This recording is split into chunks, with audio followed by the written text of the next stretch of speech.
Hello guys! Welcome back to our new episode of Dherick Choice TV. Guys, ang adventures natin ngayon ay dito sa Ipo Dam. So, pupuntahan natin ang isa sa mga tourist attraction dito guys, yung view deck. So, napakasimpleng garden na makikita natin ang buong buo ang Ipo Dam. So, let's go at mag-enjoy tayo guys.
Guys, kasama na naman natin ngayon si Loy GC Brioso TV, ang ating kapartner sa ating mga vlog, no?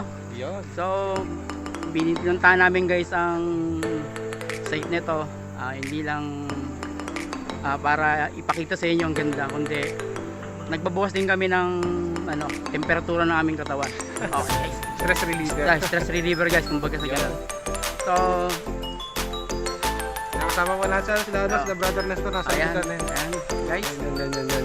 Meron pa tayong kasama, medyo mahiyan sa camera. Nestor TV. Meron pa pala ka na ron, no? May kamay pa. Ayan guys, ito naman, napakaganda. Maganda rito guys.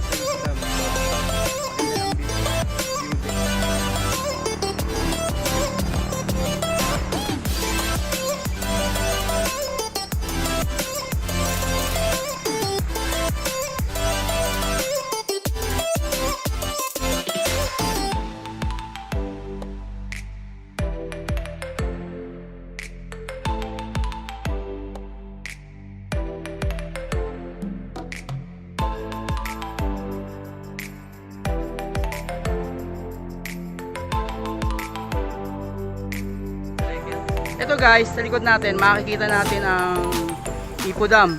Ang Ipo Dam guys ay karugtong ito ng Angat Dam. So dito nagmumula ang tubig na sinusupply sa buong Metro Manilaan. Guys, kung ito ay matutuyo, tuyo na rin ang inuming tubig ng mga taga Metro Manila.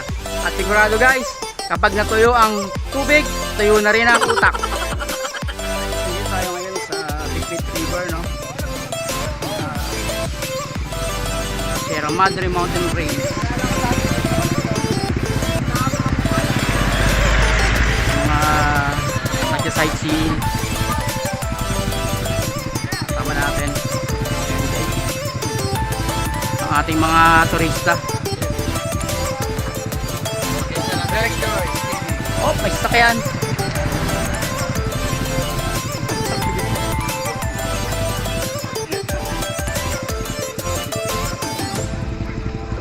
The Sierra Madre Mountain Range. Sabi kami sa vlog mo.